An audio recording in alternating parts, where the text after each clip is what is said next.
Bienvenue sur Zone Alpha. Aujourd'hui, on va parler de 7 habitudes qui ruinent ton charisme sans que tu t'en rendes compte. Et si ce n'était pas tes compétences ou ta personnalité qui pose un problème, mais des comportements que tu devrais absolument éviter. Attention, certaines de ces habitudes sont tellement subtiles qu'elles passent souvent inaperçues. Reste bien jusqu'à la fin, car la dernière habitude est souvent la plus destructrice et peut saboter toutes tes interactions. Imagine parler à quelqu'un qui regarde partout sauf dans tes yeux. Quel effet cela te ferait? Probablement l'impression que la personne est soit distraite, soit peu sûre d'elle.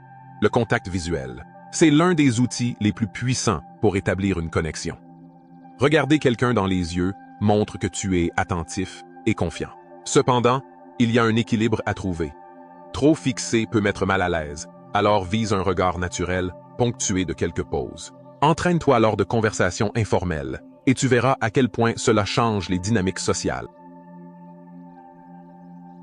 Être toujours négatif, c'est comme porter un nuage noir au-dessus de ta tête.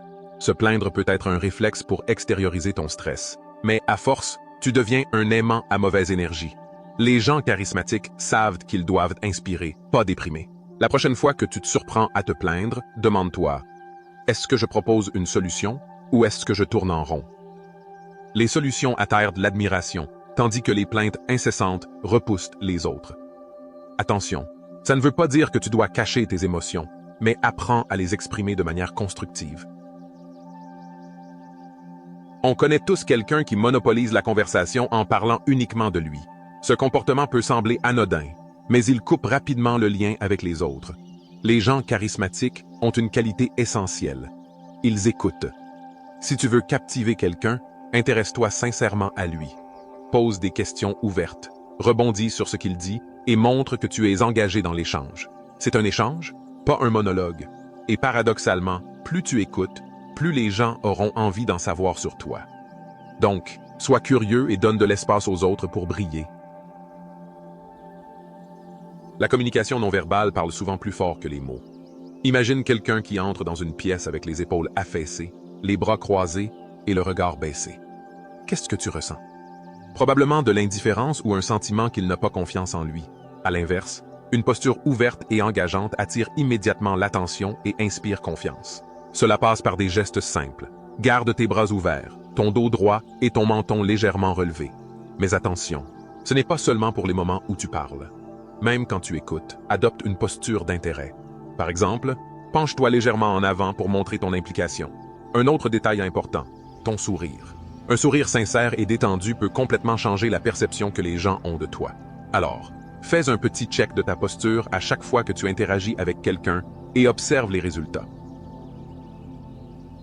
Être incohérent, c'est comme construire une maison sur des fondations instables.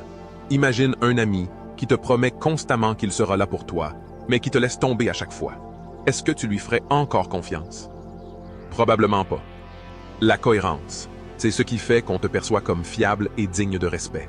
Cela passe par des petits gestes du quotidien. Si tu dis que tu vas appeler quelqu'un, fais-le. Si tu t'engages sur un projet, honore cet engagement, même si c'est difficile. Mais attention, être cohérent ne veut pas dire être rigide. Tu peux ajuster tes actions en fonction des circonstances, tant que tu restes aligné avec tes valeurs et tes paroles. Prends aussi le temps de clarifier tes intentions. Si tu changes d'avis ou ne peux pas tenir une promesse, explique pourquoi. Les gens apprécient l'honnêteté et seront plus indulgents si tu communiques bien. Que tu le veuilles ou non, la première impression est souvent visuelle. Tu n'as que quelques secondes pour capter l'attention ou inspirer le respect. Et ton apparence joue un rôle clé. Attention, il ne s'agit pas d'être superficiel ou de suivre les dernières tendances. Mais si tu négliges ton apparence, des vêtements froissés, des chaussures sales ou une hygiène douteuse, tu envoies un signal que tu ne prends pas soin de toi. Et si toi-même tu ne te respectes pas, comment veux-tu que les autres te respectent? Commence par des bases simples. Investis dans quelques vêtements bien ajustés et de bonne qualité. Garde une routine d'hygiène impeccable et prends soin de ton corps, que ce soit par le sport ou une bonne alimentation. En prenant ces habitudes, tu ne seras pas seulement mieux perçu par les autres, mais tu te sentiras également plus confiant dans ta peau. Et cette confiance se reflète automatiquement dans ton charisme.